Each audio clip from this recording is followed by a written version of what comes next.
klára þennan leik. Lykilatriði að klára þennan leik, já.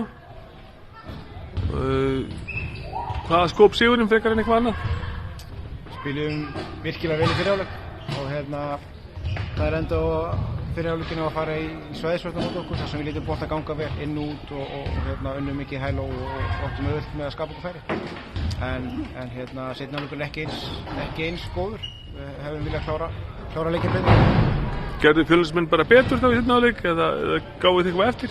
Mér fannst við skotvali hjá okkur var ekki eins gott og það var í fyrri hálfleik. Við vorum svolítið að flýta okkur stundum og vorum með 2 af 18 þryggjastega í seinni hálfleik.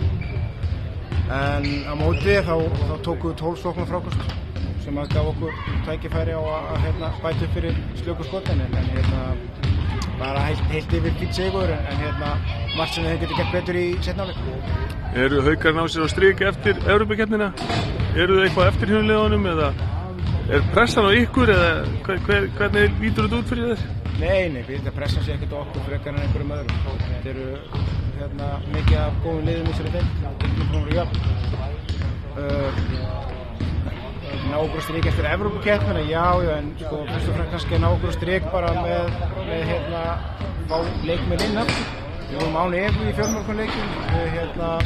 Helena spilaði mjög lítið fyrir áramót. Heiten var meidd allt tímabilið, þannig að við erum komið með Kýru þar í staðinn. Hún að fitta frábærlega nýta fyrir okkur og þannig að við erum svona að slípa okkur saman. Eigum töluvert í land en allt á réttri leið. Næsti leikur er við liðið sem að vann titilinn í fyrra. Við spilum þetta úrslita við. Hlakka þér til? Bara gaman að spila og við erum að fá núna 2 leiki í viku þannig að það er alltaf skemmtilega að spila heldur en æfa. Við styrkist leikmönnum það en við myndum alveg þykja fleiri æfingar, ég segi það ekki. En já, bara eftirvænting og spenna, alltaf gaman að spila.